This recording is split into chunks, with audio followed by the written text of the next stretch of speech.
शिवालय ब्रह्मयंत्र 3000 साल पहले पृथ्वी लोक पर एकमात्र सनातन धर्म ही था। तब वैदिक परंपरा से मात्र शिव मंदिर का ही निर्माण किया जाता था। अन्य देवी देवताओं के प्रागट्य या कार्य स्थान पर पिंडिका या कोई प्रतीक चिन्ह होते थे, पर मंदिर निर्माण शिवालय का ही किया जाता था। वैदिक परंपरा के ऋषि मुनि निराकार ब्रह्म शिवलिंग में ही समग्र सृष्टि है। इनसे ज्ञात थे 25-2600 साल पहले अलग संप्रदाय बने और मूर्ति पूजा प्रथा शुरू हुई। शिवालय का निर्माण सर्वोत्तम कर्म क्यों है, उनके कुछ विज्ञान सम्मत कारण भी हैं। आकाशगंगा में रही चुंबकीय शक्ति और कॉस्मेटिक एनर्जी का अभ्यास कर रहे वैज्ञानिकों ने पाया कि पुरातन शिवलिंग ज्योतिर्लिंगों के आसपास अतिभारी कॉस्मेटिक ऊर्जा पाई जाती है। कई जगहों पर तो भग्न हुए या जमीन में गर्भस्थ हुए मंदिर या पहाड़ों और जंगल में भी ये प्रचंड ऊर्जा पाई गई और उत्खनन के बाद या ऐतिहासिक घटनाओं के अभ्यास के बाद वहां शिवालय था। ऐसे दस्तावेजी प्रमाण मिले तो ये बात स्पष्ट हो गई कि ऐसी कॉस्मेटिक एनर्जी अन्य किसी मंदिरों, गिरजाघरों या अन्य धर्म स्थान में नहीं पाई गई। जो निर्माण के हजारों साल बाद आज मंदिर नहीं है या कोई धरतीकंप या जलप्रपात जैसी घटनाओं के बाद अब वहां कुछ भी नहीं है, भी आज ऊर्जा के केंद्र है। प्रजापिता ब्रह्मा के पुत्र भगवान विश्वकर्मा और उनकी परंपरा से चली मंदिर शिल्पशास्त्र की परंपरा जो पूर्ण यंत्र है। इस पूर्ण शिल्पकला वास्तुशास्त्र के नियमाधीन बने शिवालय आज भी पूर्ण ऊर्जा के केंद्र है। इसलिए वेद पुराणों में ये कहा गया कि शिवालय का निर्माण करना या निर्माणाधीन शिवालय कार्य में सहयोग करना जीव की दिव्य गति प्राप्त करने का दिव्य कर्म है।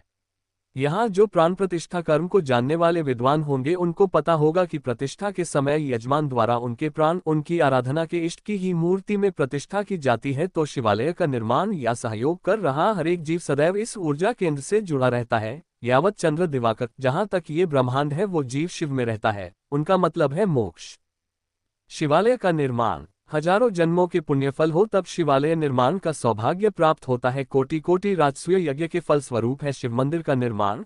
पूजा पाठ, अनुष्ठान, पुरुषचरण, यंत्र मंत्र, तंत्र पूजा और अन्य देवी देवताओं के मंदिर निर्माण से कहीं अधिक फलदायी पुण्य कहा गया शिव मंदिर निर्माण को, क्योंकि बाकी सभी कार्य एक बार फलदायी है या अन्य देवी देवता के मंदिर सिर्फ उनके आवरण देवताओं की पंचायत तक सीमित है, जबकि शिव मंदिर में स्वयं ही 2882 श्री यंत्र देवी देवताओं का स्थान होता है और यावत चंद्र दिवाकरो जहां तक ये ब्रह्मांड का अस्तित्व होता है तब तक वो फलदायी रहता है।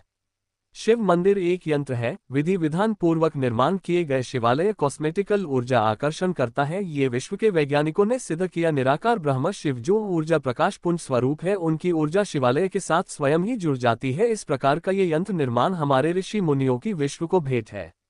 विद्वान सोमपुरा और ज्ञाता पंडितों के मार्गदर्शन से पूर्ण विधि विधान पूर्वक बने हमारे सभी ज्योतिर्लिंग धाम इसलिए ही प्रचंड ऊर्जा के केंद्र हैं। प्रकृति और तत्व के उपासक सनातन धर्म की ऋषि परंपरा सतयुग में सिर्फ शिवालय ही निर्माण करते थे, क्योंकि तमाम देवी देवता, वीरगण, भैरव, जति, सती, ग्रह, नक्षत्र ये सभी की स्थापना शिवालय में स्वयं ही हो जाती है। ये रहस्य उन्हें पता था। शिवालय की चौरस निम्न को ताम्र पट्टी से ऊर्जा वाहक बनाने के साथ शिवलिंग के स्थान के नीचे 10 गज ऊर्जा स्तंभ स्थापित किया जाता है। शिवलिंग का पूर्वमुख तत्पुरुष सूर्यदेव, पश्चिम मुख सद्योजात महागणपति, उत्तर मुख वामदेव नारायण, दक्षिण मुख अघोरेश्वर भगवती और ऊर्ध्व मुख ईशान महादेव रुद्र है। शिवलिंग की चौमेर गोलाई में 64 योगिनी और क्षेत्रपाल है। शिव मंदिर गर्भगृह की निम्न में नवग्रह की स्थापना है। पार्वती के स्वरूप में महालक्ष्मी, महासरस्वती, महाकाली तीनों स्वरूप है। दिशा देवों के साथ गुंबज में देवों, यक्षों, किन्नरों, गंधर्वों की स्थापना है। चारों प्रहर राजसी पूजन किया जाता है। शिवालय में चतुर्थी को महागणपति की विशेष पूजा, षष्ठी की सूर्य पूजा, एकादशी की नारायण पूजा, पूर्णिमा की शक्ति पूजा और अमावस्या की रुद्र पूजा की जाती है। पूर्ण विधान से जहां राजसी पूजन होता हो उस मंदिर की ओरा में प्रवेश करने से ही तमाम आदि व्याधि उपाधि का अंत होता है। तारांकन स्वयं जागृत देवी देवता ऋषि मुनियों के विषय में संक्षिप्त में आदिनाथ शिव सर्वप्रथम शिव ने ही धरती पर जीवन के प्रचार प्रसार का प्रयास किया, इसलिए उन्हें आदिदेव भी कहा जाता है। आदि का अर्थ प्रारंभ, आदिनाथ होने के कारण उनका एक नाम आदिश भी है। शिव के अस्त्र शस्त्र, शिव का धनुष, पिनाक, चक्र, भवरेदु और सुदर्शन अस्त्र, पाशुपतास्त्र और शस्त्र त्रिशूल है। उक्त सभी का उन्होंने ही निर्माण किया था।